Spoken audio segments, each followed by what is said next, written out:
속보 떴는데 도종환 문체부 장관 후보자 청문 보고서가 채택이 됐다고. 네. 그러면 김영춘, 김부겸 후보자에서 현역 불패 신화는 건재하다. 네. 이어가고 있다. 그럼 이제 네. 김현미 후보자만 남았네요. 네. 오늘 그러니까 청문회 아직 안 끝났나요? 끝났나요? 네, 안 끝났습니다. 아직 되고 있죠. 네. 분위기는 어때요? 역시 불패. 훈훈까지는 아니지만 일부 의원님들은 민원도 제기하고 지역 민원도 얘기할 정도로 기정사실화된 그런 분위기더라고요. 통과 거의 99% 이렇게 보면 됩니까? 네, 전 그렇게 보고 있습니다. 그러면 현역 불패 신화는 계속되는 거군요. 그럴 것 같습니다. 그러면 현역이 아닌 이분 얘기를 오늘 좀 합시다. 강경화 외교부 장관 후보자 이야기인데, 자, 청와대가 이 청문 보고서 재송부를 17일까지 해달라고 요청을 했습니다. 네. 안 되면 바로 다음날 18일 날 임명하는 것 아니냐, 이런 이야기가 나오고 있는데, 한국당부터 가보죠. 어떻게 한답니까? 네, 지금 말씀하신 그대로 보고 있고요. 지금 말씀하신 그대로 보고 있고. 재송부 요청은 어떻게 받아들이고 있어요? 아니 일단 이게 문제가 아니라 어쨌든 18일 날 임명 강행을 한다는 걸 전제로 이미 월요일 날 긴급 의원총회를 소집했어요. 18일이 일요일이던가요? 네. 그래서 월요일 날 긴급 의원총회를 이제 예고해 놓고 국회 보이콧을 포함을 해서 여러 가지 방안을 검토 중인데요. 이제 어떤 방안을 검토 중이냐라는 질문에는 이게 전략상 공개하면 안 된다. 검토 중이기 때문에 그래서 비공개를 하고 있는데 강경 투쟁을 할 거는 같은데 어떤 식으로 할지는 다들 이렇게 이야기하기 꺼려하는 그런 분위기입니다. 비밀을 엄수하고 있는 겁니까? 아니면 아직은 나도 몰랍니까? 사실은 별 수가 없거든요. 야당된 지 얼마 안 돼가지고 잘 모르죠. 아직 좀 미숙합니다. 많이 가르침을 받아야 되는데. 네. 한국당 의원들 들으면 어떡하라고 그래. 괜찮아요. 바른정당은 어떻습니까? 바른정당 역시 별다른 대안이 없고요. 예. 일단 강한 어조로 비난은 할 거고 규탄도 할 거고 근데 뭔가 딱히 한국당이 별 수가 없는데 바른정당은 더 별 수가 없잖아요. 네, 그래서 대책을 내놓는다거나 뭔가 이렇게 맞대응을 할 만한 카드가 사실은 없거든요. 그래서 그냥 강하게 규탄만 할 것 같습니다. 이른바 야권 공조. 일단 두 당은 확실하게 공조가 되죠. 가장 고민이 많은 당은 국민의당 아닐까요? 엄지영 기자? 네, 그렇죠. 근데 사실은 이제 강경화 후보자를 임명을 강행하는 거에 대해서는 굉장히 좀 분노하고 있죠. 차라리 그러면 인천을 폐지하고 여론조사로 해라. 대통령 혼자 국정을 수행해라. 이런 반응이 쏟아지고 있는데. 네.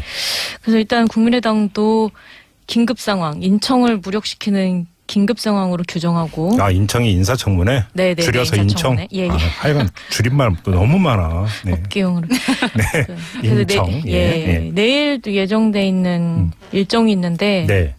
그것도 취소하고 내일 9시에 일단은 긴급 회의를 이렇게 열어서 대책을 논의하겠다 이러고 있습니다. 예. 전부 다 그러니까 긴급 회의군요. 네. 1차 대책은 긴급 회의네 그러니까. 네, 일단 한국당도 저 논리랑 비슷해요. 이럴 거면 국민 검증으로 통과시킬 거면 국회 검증을 왜 하냐. 그래서 법적인 용어도 아니잖아요, 사실. 오히려 이렇게 볼 수 있는 게 청문회에서 어떻게 하느냐에 따라서 국민 여론을 다르게 만들 수 있다. 정당은 이렇게 접근해 들어가야 되는 거 아닙니까? 이제 대통령이 워낙 강경하게 이번엔 그냥 청문회는 별다른 그런 문제만 없으면은 약간 참고용인 것처럼 얘기를 해서 그거에 대해서 이게 국회 야당 입장에서는 대통령의 태도가 어떻게 저럴 수 있느냐라는 거죠. 알겠습니다. 민주당은 어때요? 민주당은 일단은 지도부는 청와대하고 뜻을 같이 하고 있고요. 이제 다른 소리를 할 수 있는 상황은 지금 아직은 아닌 것 같고요. 그래서 오늘 추미애 대표도 원혜영 의원이나 이런 당 중진들하고 오찬하면서 야당 발목 잡기가 도를 넘었다 이런 식으로 같이 또 의식을 확인했고. 근데 다만 이제 아주 일부에서 이제 개인적인 의견들은 추경이나 이런 데서 야당 동의 얻고 가려면 아무래도 청와대가 좀 양보를 해야 되지 않겠냐. 한 명 정도는 좀 고육책으로 포기했으면 하면 어떨까 하는 그런 의견도 있고요. 민당 일각에서? 네, 일각에서 아주 소수 의견으로. 그리고 대통령이 좀 더 야당 대표들한테 낮은 자세로 도움을 요청하는 모습을 보여주면 어떨까. 낮은 자세라는 건 어떤 걸 얘기하는 겁니까? 그러니까 그래서 5대 인사원칙, 그러니까 임종석 비서실장이 입장 밝혔는데 그게 아니라 직접 입장 밝히는 이런 거 얘기하는 건가요? 예, 뭐 직접 만나서 이렇게 도움을 요청한다든가 칼국수 회동이라도 좀 하고 이렇게 좀 더 소탈하게 물론 이제 상임위원장 회동이나 뭐 이런 부분들이 있기는 했지만 네. 또 따로 자리를 마련하면 어떻겠냐 뭐 이런 얘기도 있긴 한데 네. 하여튼 대통령의 스타일을 고려할 때 조금 양보해도 그렇게 모양새가 빠지진 않을 것이다.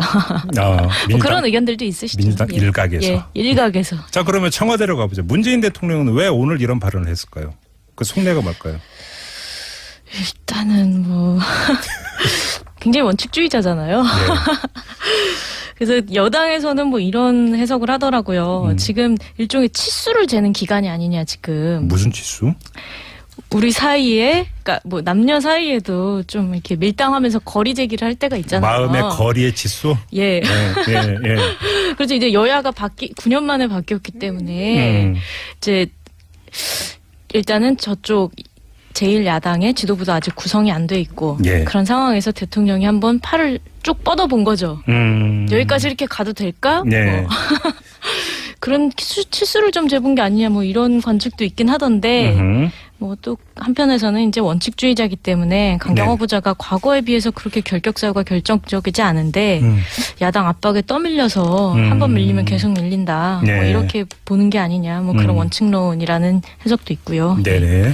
알겠습니다. 아무튼 이렇게 이 흐름으로 간다면 여야 대치 상황은 연출이 될 가능성이 높다고 봐야 되는 거죠. 뭐 이미 뭐 여야는 대치 상황인 거죠. 그러면 얼마나 오래 갈 것이냐가 이제 관심사가 되는 겁니까? 그다음에 그 범위가 예를 들어서 추경까지 가는 거냐 이런 게 이제 그 관심사가 될 것 같은데 어떻게 얘기가 나오고 있어요? 근데 당연히 추경까지는 갈 것 같고요. 예. 일단 추경에 관련해서는 이미 야 3당이 공조를 선언을 한 상태이기 때문에 그렇죠. 네, 그래서 뭐 장기화가 되는 건 당연한데 네. 이게 지금 뭐 야당 입장에서는 뭐 아까도 말씀드렸듯이 딱히 수가 없거든요. 네. 지금 이렇게 뭐 정우택 원내대표도 오늘 대놓고 사실 만약에 야당과 여당이 싸움을 하면은 힘으로 하면은 결국은 여당이 이길 수밖에 없거든요. 이 전직 여당이었기 때문에 아마 굉장히 잘 알 거라고 생각을 하는데 네. 그래서 일단은 야당의 가장 큰 역할은 이렇게 뭐 싸워서 이긴다기보다는 이렇게 맞서 싸움으로써 쟤네 좀 이상해라는 거를 국민들에게 알려주는 그런 역할을 하는 게 야당의 역할이다. 일종의 이런 식으로, 선전전이다. 네, 뭐 이런 식으로 얘기를 하고 있거든요. 네. 그렇기 때문에 일단은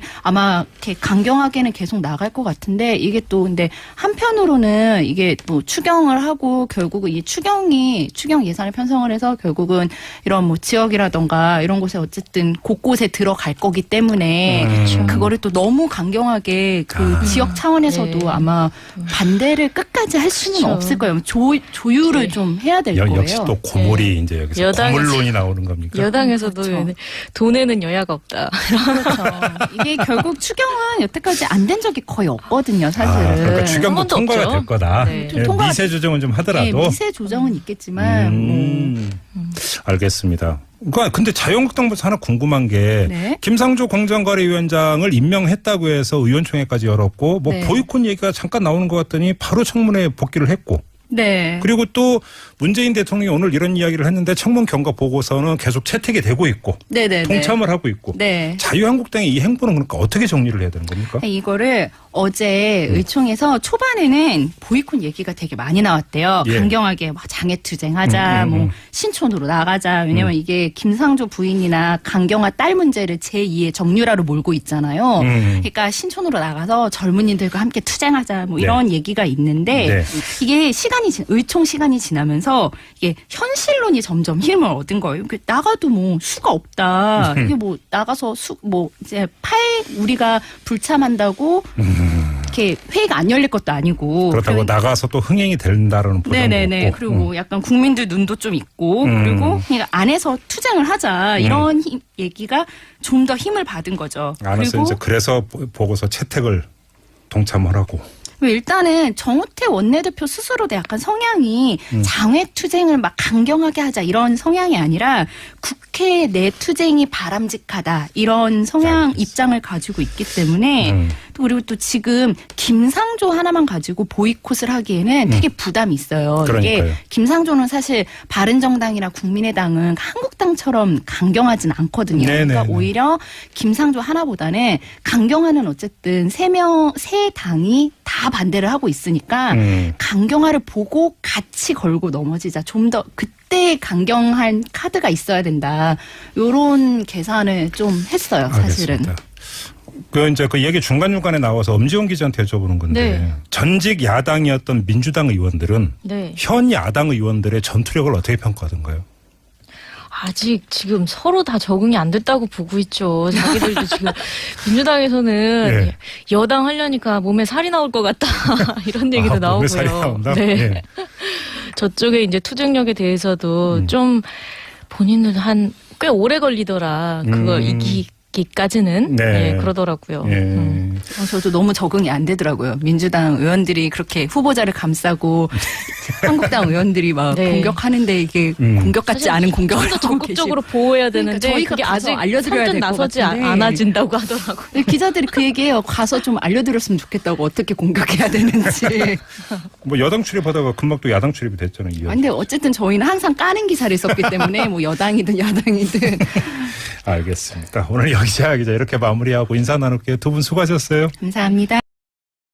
대통령 혼자 국정을 수행해라 뭐 이런 반응이 쏟아지고 있는데 네. 그래서 일단 국민의당도 긴급 상황, 인청을 무력시키는 긴급 상황으로 규정하고 인청이 인사청문회? 네네, 줄여서 인청? 인사청문회. 예, 예. 하여간 줄임말도 너무 많아. 네. 업계용으로. 네. 그래서 인청. 내일도 예정돼 있는 일정이 있는데 네. 그것도 취소하고 내일 9시에 일단은 긴급 회의를 이렇게 열어서 네. 대책을 논의하겠다 이러고 있습니다. 예. 전부 다 그러니까 긴급 회의군요. 네. 1차 대책은 긴급 회의네 그러니까. 일단 한국당도 저 논리랑 비슷해요. 아니 이럴 거면 국민 검증으로 통과시킬 거면 국회 검증을 왜 하냐. 그래서 법적인 용어도 아니잖아요. 사실. 오히려 이렇게 볼 수 있는 게 청문회에서 어떻게 하느냐에 따라서 국민 여론을 다르게 만들 수 있다. 정당은 이렇게 접근해 들어가야 되는 거 아닙니까? 한국당부터 가보죠. 어떻게 한답니까? 네, 지금 말씀하신 그대로 보고 있고요. 지금 말씀하신 그대로 보고 있고. 재송부 요청은 어떻게 받아들이고 있어요? 아니 뭐 일단 뭐 이게 문제가 아니라 어쨌든 18일 날 임명 강행을 한다는 걸 전제로 이미 월요일 날 긴급 의원총회를 소집했어요. 18일이 일요일이던가요? 네. 그래서 월요일 날 긴급 의원총회를 이제 예고해 놓고 뭐 국회 뭐 보이콧을 포함을 해서 여러 가지 방안을 검토 중인데요. 이제 어떤 방안을 검토 중이냐라는 질문에는 이게 전략상 공개하면 안 된다. 검토 중이기 때문에 그래서 비공개를 하고 있는데 뭐 강경 투쟁을 할 거는 같은데 어떤 식으로 할지는 뭐 다들 이렇게 이야기하기 꺼려하는 그런 분위기입니다. 비밀을 엄수하고 있는 겁니까? 아니면 아직은 나도 몰랍니까? 사실은 별 수가 없거든요. 야당 된 지 얼마 안 돼가지고 잘 모르죠. 아직 좀 미숙합니다. 많이 가르침을 받아야 되는데. 네. 한국당 의원들 들으면 어떡하라고 그래. 괜찮아. 바른정당은 어떻습니까? 바른정당 역시 별다른 대안이 없고요. 예. 일단 뭐 강한 어조로 비난은 할 거고 규탄도 할 거고. 근데 뭐 뭔가 딱히 뭐 한국당이 별 수가 없는데 바른정당은 더 별 수가 없잖아요. 네, 그래서 뭐 대책을 내놓는다거나 뭔가 이렇게 맞대응을 할 만한 카드가 사실은 없거든요. 그래서 뭐 그냥 뭐 강하게 규탄만 할 것 같습니다. 이른바 야권 공조. 뭐 일단 두 당은 확실하게 공조가 되죠. 가장 고민이 많은 당은 국민의당 아닐까요? 엄지원 기자? 네, 그렇죠. 근데 사실은 이제 강경화 후보자를 임명을 강행하는 거에 대해서는 굉장히 좀 분노하고 있죠. 뭐 차라리 그러면 인청을 폐지하고 여론조사로 해라. 뭐 이제 대통령이 워낙 강경하게 이번엔 그냥 청문회는 뭐 별다른 그런 문제만 없으면은 약간 참고용인 것처럼 얘기를 해서 그거에 대해서 이게 국회 야당 입장에서는 대통령의 태도가 어떻게 저럴 수 있느냐라는 거죠. 알겠습니다. 민주당은 어때요? 민주당은 일단은 지도부는 청와대하고 뜻을 같이 하고 있고요. 예. 이제 뭐 다른 소리를 할 수 있는 상황은 지금 아직은 아닌 것 같고요. 그래서 오늘 추미애 대표도 뭐 원혜영 의원이나 뭐 이런 당 중진들하고 오찬하면서 네.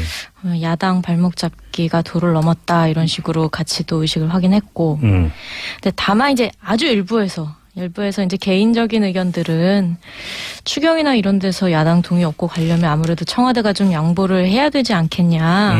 한 명 정도는 좀 고육책으로 포기했으면 하면 어떨까 하는 그런 의견도 있고요. 민당 일각에서. 네. 속보 떴는데 도종환 문체부 장관 후보자 청문 보고서가 채택이 됐다고. 네. 그러면 김영춘, 김부겸 후보자에서 현역 불패 신화는 건재하다. 네. 이어가고 있다. 그럼 이제 네. 김현미 후보자만 남았네요. 네. 오늘 그러니까 청문회 아직 안 끝났나요? 끝났나요? 네, 안 끝났습니다. 아직 되고 있죠. 네. 분위기는 어때요? 역시 불패. 하나까지는 아니지만 일부 의원님들은 민원도 제기하고 지역 민원도 얘기할 정도로 기정사실화된 그런 분위기더라고요. 아, 통과 뭐 거의 99% 이렇게 보면 됩니까? 네, 전 그렇게 보고 있습니다. 그러면 현역 불패 신화는 계속되는 거군요.